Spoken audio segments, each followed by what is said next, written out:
সাহাবা কেরামের থেকে শান আলা হয়েছেন, হন নাই।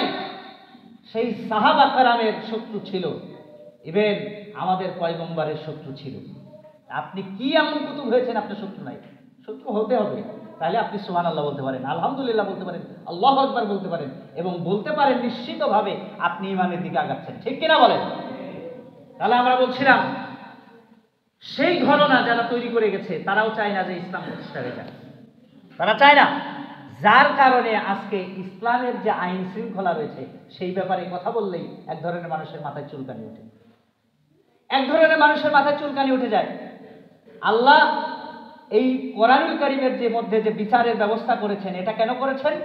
আল্লাহ জানেন যে বান্দা দুনিয়াতে সুস্থ থাকবে, দুনিয়াতে স্মার্ট থাকবে, আর পরকাল জিন্দেগিতেও মুক্তি লাভ করবে।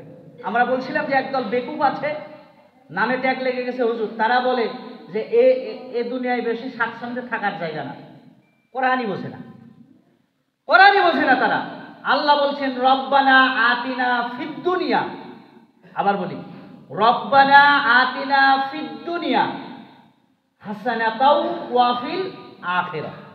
আখিরাতের কথা কনে পরে, আগে বলছেন রব্বানা আতিনা ফিদ দুনিয়া, আগে সুস্থ থাকো, নিয়ামত প্রাপ্ত হও, অর্থশালী হও, সুন্দর থাকো, ওয়া ফিল আখিরাতে হাসান, এবং আখিরাতে মঙ্গলের জন্য, আখিরাতে মুক্তির জন্য দোয়া করো। এখন দুনিয়াতে যদি আপনি সুস্থ না থাকেন, দুনিয়াতে যদি আপনি স্মার্ট না থাকেন, পরকালে স্মার্ট থাকতে পারবেন?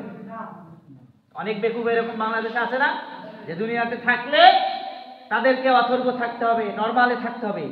কেন থাকতে হবে? আল্লাহর হাবিব যা খেয়েছেন চোখে দেখেছেন? দেখেন নাই।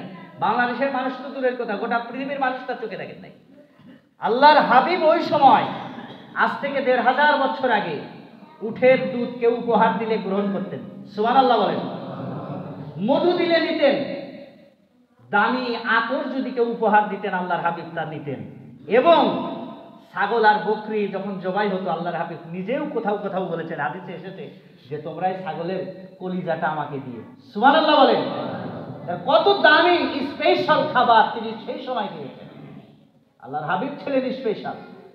আল্লাহর হাবিবকে যখন মক্কা থেকে মদিনায় নিয়ে গিয়েছে লোকেরা, তখন ওই সময়কার তদানীন্তন সময়ের সব থেকে পাওয়ারফুল একটা উঠে আল্লাহর হাবিবকে নিয়েছেন, সুবহানাল্লাহ বলেন। তাহলে আল্লাহর হাবিব যদি এখন অ্যাটেন্ড করতেন, আল্লাহর হাবিব যদি এখন আসতেন, তাহলে উম্মতি মুহাম্মদী অবশ্যই তাদের কলিজার বিনিময়ে হলেও আল্লাহর হাবিবকে সব থেকে পাওয়ারফুল, বাংলাদেশের সব থেকে মোস্ট লেভেলের এবং সারা পৃথিবীর সব থেকে টপ লেভেলের গাড়িতে বহন করাতেন। ঠিক কিনা বলেন?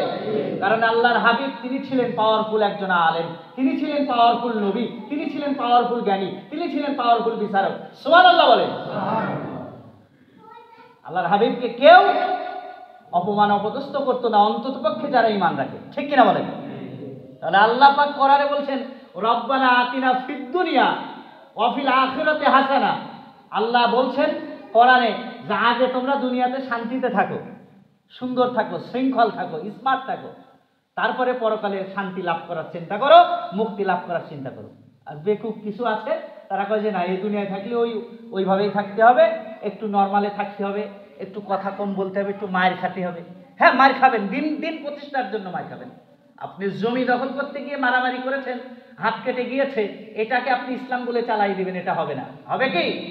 হবে না।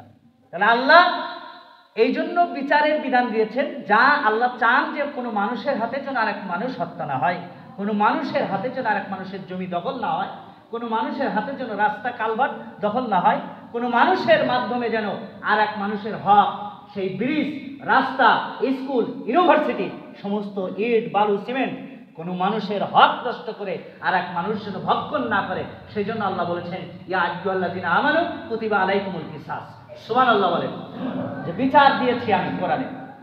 তো বিচারটা কেমন? অনেক বিচার আছে দুনিয়াতে, যে বিচারগুলো আমরা একটার সুফল আমরা আজও পাইনি। পাইছে কি? পাওয়া সম্ভব? দুনিয়ার বিচার কি সুফল? দুনিয়ার মানুষ আইন করে, আইন দিয়ে কি সুফল পাওয়া সম্ভব? সম্ভব না।